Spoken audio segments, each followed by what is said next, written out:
उसने रेगिस्तान को, दुबई को आज कहां से कहां लेके चला गया। कोई दुबई क्यों भाग रहा है? दुबई जाएगा, कोई दिक्कत नहीं, उसको निकाल लिया। अगर आप दुबई में 1 करोड़ रुपया कमाएं तो आपके पास 1 करोड़ रुपया रहेगा।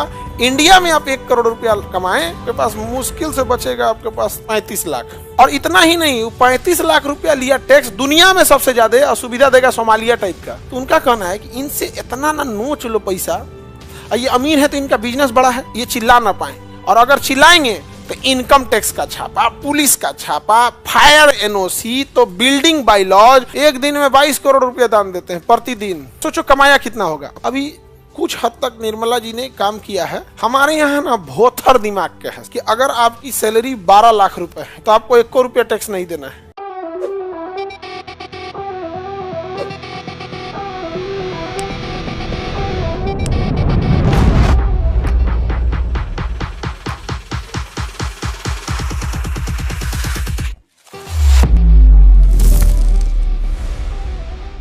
तंत्र तो हमें पता है, राजा या रानी होते हैं। अभी भी नहीं, ये राजा और रानी का प्रचलन जानते कहाँ है? अरब देशों में। अभी भी कहाँ है? अरब में। राजतंत्र वहां पे भी है। कहाँ पे? अरब देशों में। अरब हो गया, यूएई हो गया, ये सब में आज भी क्या है? राजा और रानी का प्रचलन है। देखिएगा, हमको सबसे बेहतर राजा अगर कहीं का लगता है, सबसे बेहतर तो यूएई का, दुबई, यूएई सबसे बेहतर ढंग से उसने किया था। अब उनके पर्सनल लाइफ से हमको मतलब नहीं कि परिवार में कैसे रहते हैं, 6 गो पत्नी है कि 5 गो पत्नी है। एक राजा का काम जो होता है, उस काम के हिसाब से देखिएगा, उसने रेगिस्तान को, दुबई को आज कहां से कहां लेके चला गया। आज दुबई देख रहे हैं कहां से कहां चला गया दुबई। तो यूएई अभी बहुत डेवलप हो गया है। और यूएई का क्या कहना पता है? देखो, हमारे यहाँ टैक्स जो लिया जाता है अजीब ढंग से लिया जाता है। अभी कुछ हद तक निर्मला जी ने काम किया है, 12 लाख रुपए उस पे है, 12 लाख रुपए। और दिल्ली इलेक्शन में बड़ा हेल्प कर दिया उन लोग को कि अगर आपकी सैलरी 12 लाख रुपए है, कितनी है? 12 लाख, तो आपको 1 रुपया टैक्स नहीं देना है। 12 लाख रुपए पे टैक्स 0। और लेकिन अगर आप 12 लाख 1 रुपया भी कमा लिए तो ले भैया, पूरे 12 लाख पे टैक्स। 12 लाख 1 रुपया, नहीं समझ में गया? 12 लाख पूरा पे पूरा टैक्स देना है। ठीक है। अब सपोज करो किसी का मंथली 1 लाख सैलरी है, मंथली 1 लाख सैलरी है, तो 12 लाख सालाना हो गया। अब तनिको ज्यादा गया, 1 रुपया ज्यादा गया, लगेगा टैक्स। अब पूरा दबा के टैक्स लग जाएगा। अब किसी की सैलरी सपोज करो 12 लाख 10,000 है, यानी 1 लाख 1,000 रुपये उसकी सैलरी है, 1 लाख 1,000 सैलरी है, तो साल भर में कितना हुआ?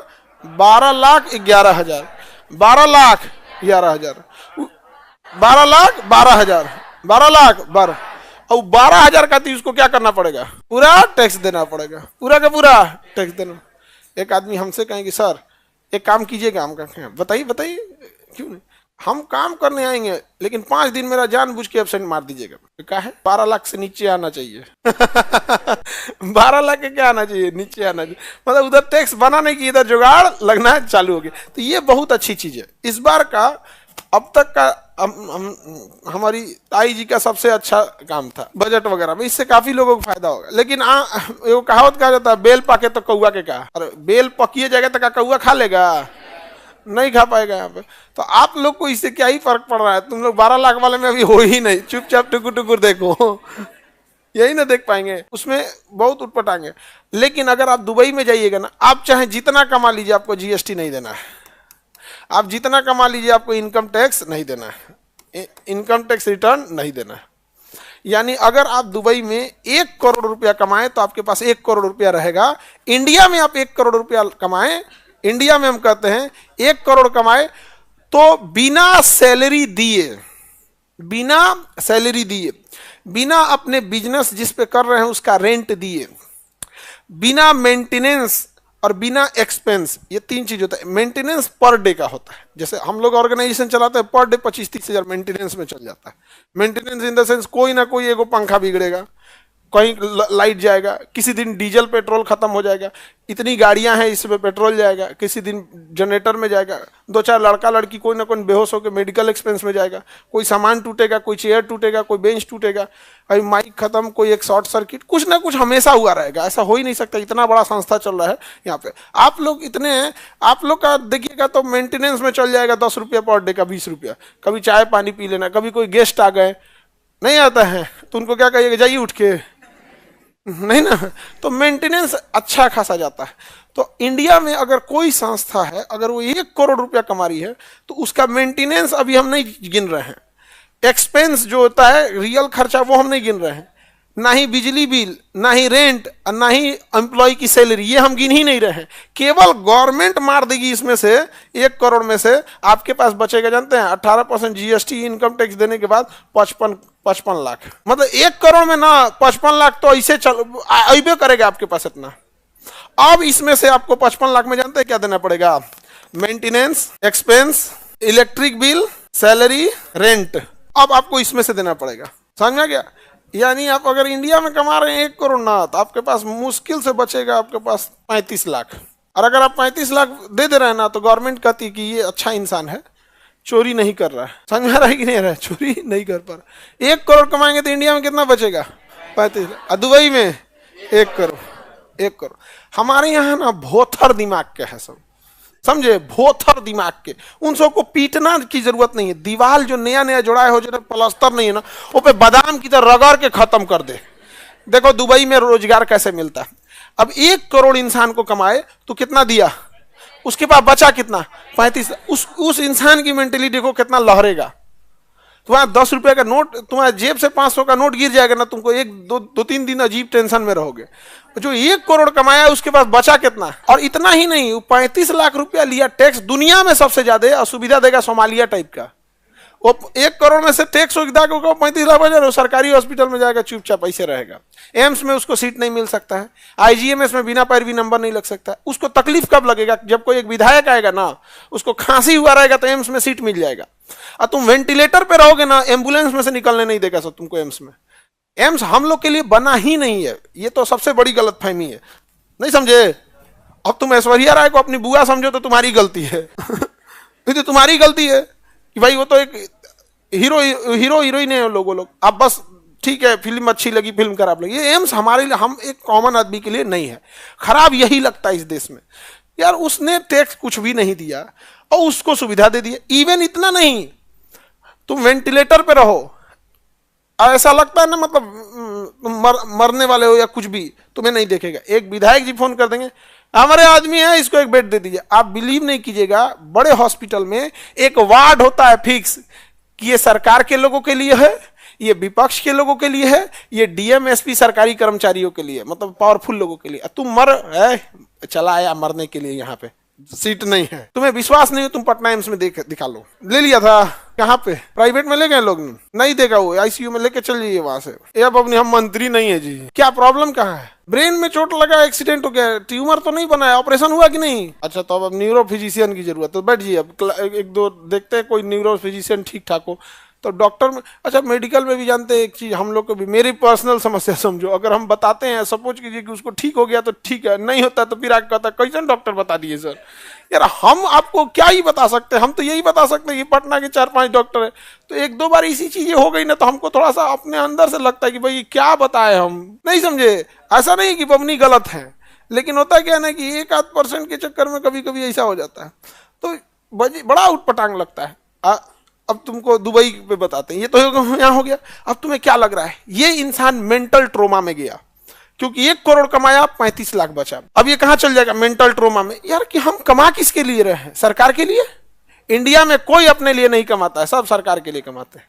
हम ये नहीं कर रहे टैक्स खराब है, हम अब दिखाते हैं कैसे रोजगार दे। अब उसके बाद सरकार कहेगी रोजगार, ये क्या रोजगार देगा ये इंसान? अब दुबई वाला 1 करोड़ कमाएगा ना, उसके पास कितना है? 1 करोड़। वो टेंशन फ्री है यार, जितना कमा रहे हैं मेरा है, और आप टेंशन में हैं। आप 35 लाख कमाते और 35 का 35 आपके पास रहता तो आप टेंशन में नहीं रहते। आप कमाए हैं 1 करोड़, आपके पास बिल, रेंट, ये सब मेंटेनेंस, टैक्स काट कूट के बचा कितना? ये काटने की वजह से क्या हाँ चल गए हैं टेंशन में। अब आप खर्च करने की स्थिति, वो वाला 1 करोड़ वाला, ये गाड़ी पुरानी लग रही है, अब नया ले लेते हैं। एक गाड़ी वाले को रोजगार मिला, आज खाना नहीं बनेगा। एक रेस्टोरेंट है, पहाड़ पे है, आज वहीं चलते हैं लोग संडे को, उसके पास पैसा है, एक रेस्टोरेंट वाले को जॉब दे दिया। अपने घर एक झाड़ू लगाने वाला रखा अलग, फूल में पानी डालने वाला अलग, ड्राइवर अलग, कुक अलग, वेज वाला अलग, नॉन वेज वाला अलग, बच्चों को खिलाने के लिए अलग। वो एक इंसान अपने यहाँ 10 को नौकरी दे दिया, एक इंसान 10 को नौकरी दिया घर में। और जब बाहर निकलेगा तो उसका एक्सपेंस ज्यादा होगा। जब वो सामान खरीदेगा, अरे बैला कहीं का वहां टैक्स ले ले, समनवा पे इनडायरेक्ट टैक्स ले लो, नहीं समझ में आ गया? जो सामान है वहां पे इनडायरेक्ट ले लो, डायरेक्ट क्या ले रहा है वहां से? जब खर्च करेगा तो टैक्स भी मिलेगा और ज्यादा से ज्यादा लोगों को रोजगार भी मिलेगा, फर्स्ट क्लास होगा। जब वो 1 करोड़ कमाएगा तो एक फ्लैट लेगा दिल्ली में, एक रख लेगा कि कभी मुंबई के लिए भी रख लेते हैं। हर महीने कुछ ना कुछ बड़ा एक्सपेंस करेगा और हर महीने डायरेक्ट इनडायरेक्ट 4-5 लोगों का फायदा कराते जाएगा। तो वहां एक आदमी जो है ना वो देवता की तरह घूम रहा है, नौकरी के लिए नौकरी। हमारे यहाँ एक आदमी कैदी की तरह घूम रहा है, 1 करोड़ कमाए थे 35 से बचाए बाबू, बर्बाद कर दिया ताई हमको। खुद सोच के देखो, कोई दुबई क्यों भाग रहा है? इसीलिए भाग रहा है। अब आप बताओ, दुबई जाएगा कोई दिक्कत नहीं, उसको निकाल लिया। तो जब आप खर्च करते हैं ना तो ही रोजगार देते हैं। शहर के लोग खर्चीले होते हैं, इसलिए कोई एगो समोसा का दुकान लगाएगा, ठेला पे चौराहा पे खड़ा करेगा, बिकना चालू। वो ठेला गांव दिन भर गांव में घूम जाएगा, घरे खाना बन लो। आप देखिएगा गांव में ना 1-8 दुकानें होती हैं चौराहा पे, और उसमें भी सबसे ज्यादा क्या बिकेगा? चाय, चना, घुगनी, पकौड़ी, ये सब चीजें बिके। तो जहां खर्चीले लोग रहेंगे वहीं बिजनेस चलता है, वहां खर्चीले। तो हमारे यहाँ तो जान मार दिया लोगों का। तो इतना करने के बाद कहाँ जाएगा? भाग गया सब कहाँ? सिंगापुर, दुबई, सब भाग गया। सब इंडिया के बड़े बड़े लोग भाग गया। इतना ही नहीं, जो 35 लाख बचा है ना, उस पे से देखना, अगर बिहार में है ना तो ऐसा ही है। हाँ, पैसा कैसन गजब टाइप का रहता है। मतलब किसी से पैसा ले लेगा, कुछ खरीद के खा लेगा, कुछ सामान ले लेगा, पैसा नहीं देगा। कहा तो हम मजबूत भीख मंगा है तो भीख मंगा ही, मजबूत भीख मंगा है। एक से एक रहेगा। एक आदमी हमको जान रहे थे, जानने का मतलब परिचय था, और वो बहुत पैसे वाले हैं। पैसे मतलब उनके पास 3-4 गाड़ियां हैं 4 व्हीलर। तो ऐसा इंसान तो गरीब नहीं हो सकता। उसके अपने एक इंसान को पढ़ना था, अपना इंसान को।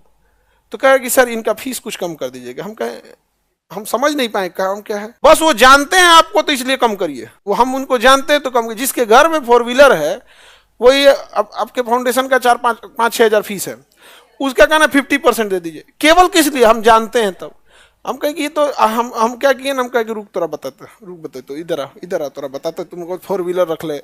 रसीदवा काट के लिखे वेरी पुअर फैमिली, मार दिए मुहर थप्पा। जाके दिखा रहा है पापा वेरी पुअर फैमिली लिख दिए। हमारे यहाँ तो 4 व्हीलर। हम कह ले मिस यूज करोगे? अरे हम लोग लाठी वाले नहीं, कलम वाले हैं, नहीं समझा? अब बढ़िया मोहर मार दिए। अब कहे कि तोरा आई कार्ड बनेगा ना तो ऊपर लिखा रहेगा वेरी पुअर फैमिली। आप ये गरीब का हक क्यों मांग रहे हो? आपके यहाँ कोई काम करने वाला ड्राइवर है, आपके यहाँ कोई काम करने वाला कुक है, कोई सफाई कर्मी महिला है जिसका 8-10 हजार सैलरी मिलता है, उसका बेटा बेटी पढ़ता, तो आप कहते हमें बड़ा खुशी होता कि आपके यहाँ कोई काम कर रहा है, आप उसका कम करा रहे हैं, या तुम अपना कम करा रहा है, या तुमको ऊपर वाला क्या कमी दिया यार? हम 3 बार कंफर्म किए, आपका मतलब है हाँ हाँ हाँ हाँ। हम कहे यार गजब आदमी है यार, क्या मतलब बनता है इसका? Very poor family. उसके बाद वो दोबारा आके दिया कि सर अब वो फोन नहीं किए, यही आके कहा कि ना जो बचल का हम दे देते हैं, हमारा ऐसे वाला नहीं, ऐसे वाला आई कार्ड बनाइए। बिल्कुल। ये सब चीज बहुत खराब लगता है। आप किसी का हक क्यों मार रहे हो यार? ठीक, ये बात ठीक लगता है जी? यूएई इस मामले में ठीक है। राजतंत्र में सबसे अच्छा कौन है? टैक्सेशन सिस्टम वहां का बहुत बेहतर। हमारे यहाँ टैक्सेशन सिस्टम उतना अच्छा नहीं है। रीजन क्या है? दुबई चाहती है पब्लिक खर्च करे, पब्लिक एक दूसरे से कनेक्टेड रहे, पब्लिक एक दूसरे से कनेक्टेड रहे। गवर्नमेंट का काम क्या है? सेफ्टी सिक्योरिटी देना, इंफ्रास्ट्रक्चर देना, सड़कें, पुल, बिजली, ये सब देना। इंडिया की गवर्नमेंट ऐसी नहीं है।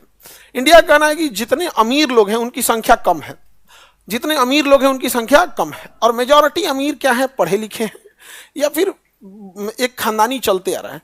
तो उनका कहना है कि इनसे इतना ना नोच लो पैसा, ये अमीर है तो इनका बिजनेस बड़ा है तो इनको नोच लो पैसा, ये चिल्ला ना पाए, और अगर चिल्लाएंगे तो इनकम टैक्स का छापा, पुलिस का छापा, फायर एनओसी, तो बिल्डिंग बाय लॉज, चट्टा कह के चुप एकदम, तोरा काटेंगे हमें और पैसा ले, पूरा नोच लो अमीर को, क्योंकि वो अपने बचे हुए बिजनेस को बचाने के लिए आपका अत्याचार सह लेगा, तो उसको नोच लेगा एकदम।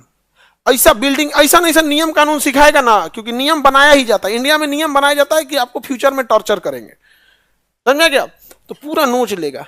और उसके बाद हम जनता की भलाई के लिए 5 किलो भात, ये वो कहां से लाए थे भाई साहब? ये वो काहे भाग रहा है? वो काहे भाग रहा है? वो और उसके बाद कहेंगे कि कोई मुंबई भाग गया, कोई इंग्लैंड भाग गया, कोई अमेरिका भाग गया, कोई ये भाग गया। बड़े बड़े लोग काहे अमेरिका भाग गए? यही सब के चक्कर में उसको नोच के रद्द कर दिया है।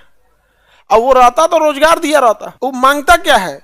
एक अमीर इंसान आपसे क्या मांगता है? ना आपको उसको राशन कार्ड चाहिए, ना उसको कोई सरकारी अनाज चाहिए, ना सरकारी हॉस्पिटल पे जाके वो बर्डन बनेगा, ना सरकारी स्कूल में बच्चे को पढ़ाने के लिए भेजेगा, ना आपके लिए रोजगार, ना वो रेलवे एसएससी का फॉर्म भरेगा। मतलब गवर्नमेंट से उसको कोई मतलब नहीं है। वो कभी नहीं कहेगा मेरे घर के आगे का सड़क ढाल दीजिए, वो अपने ढलवा लेगा, अपने तनी मनी टूटल फूटल रहेगा अपने बनवा लेगा, ठीक है, ठीक ठाक रहेगा। वो मार नाश दिया सब। दुबई इस मामले में ठीक है। सर जिनके पास पैसा है वो और खर्चा करना नहीं चाहते, वो वाला अलग सिस्टम है जी। वो वाला हम पैसा की बात नहीं कर रहे जो गांव में अमीर हो गया है, देश के लेवल की बात कर रहे हैं। क्या बात करते हो? अजीम प्रेम जी नाम सुने हो? एक दिन में 22 करोड़ रुपया दान देते हैं प्रतिदिन। का तो तुम्हारे घरे पहुंचा दे। वो 22 करोड़ कहां जाता है? वुमेन गर्ल्स एजुकेशन पे। तो ये जो 22 करोड़ दे रहा है, तो उनको जो 22 करोड़ दे रहा है, सोचो कमाया कितना होगा प्रतिदिन? कितना? प्रतिदिन 22 करोड़ दे रहा है। एक दिन या ना साल भर का नहीं, प्रतिदिन। तुम अभी सुबह उठे हो ना, शाम तक उसका 22 करोड़ रुपया दे चुका रहेगा। तो जो 22 करोड़ दे रहा है वो पागल तो है नहीं? इतना पढ़ लिख के कितना आगे गया होगा, और उसके पास इंटेल वो कह रहा है कि 22 करोड़ रुपए बांट देंगे ना, सोने का लंका नहीं टिका था। तो उसने देखा कि हम फीमेल एजुकेशन को क्यों नहीं बढ़ावा दे सकते। रतन टाटा वो चाहते तो यहाँ करोड़ों रुपया देते थे, 7,000 करोड़ रुपया लगा के यहाँ कैंसर का हॉस्पिटल खोल दिए। तो ये बड़े बड़े लोग ना ढांचागत डेवलपमेंट करते हैं ये लोग। और नेता लोग सब लोग को बुलाएगा, चलो चलो तुम एक काम करो, दिल्ली जाओ और सरोजनी जाओ, सस्ता साड़ी लाओ, सस्ता साड़ी सब लाओ, सरोजनी से सस्ता साड़ी आना चाहिए। सब लोग आ गया, पूरा टाल लगा दो। कैमरामैन पहले इधर दिखाओ, इधर दिखाओ, एकदम दिखाओ, यहाँ पे लाइन लगाओ, लाइन लगाओ। और फिर अपने आदमी से कहेगा एक काम करना, बीचों में लाइनवा तुरवा के पूरा घेरवा देना हमको, चारों ओर से जनता से घेरवा देना। जनता घेर लेगी, हाँ साड़ी 500 लो देके बांट दिया। यहाँ पे कोई नेता आपको पैसा देना, उसे डबल लीजिएगा, आप ही का पैसा है, लूट के ले गया है। समझ में आ गया कि नहीं? लूट के ले गया, अपने दादा के यहाँ से नहीं ला रहा है। किसका ले गया है? आप ही लोग का लूट के ले गया, और अड़च लीजिएगा पूरा, वोट भी नहीं देना। यूपीएससी, बीपीएससी एवं सभी राज्यों की सिविल सेवाओं की परीक्षाओं एवं नीट जी आदि की तैयारी करें भारत की सबसे बेहतरीन coaching centre Khan global studies के साथ। अधिक जानकारी के लिए हमारे दिए गए हेल्पलाइन नंबर 8757354880 पर संपर्क करें।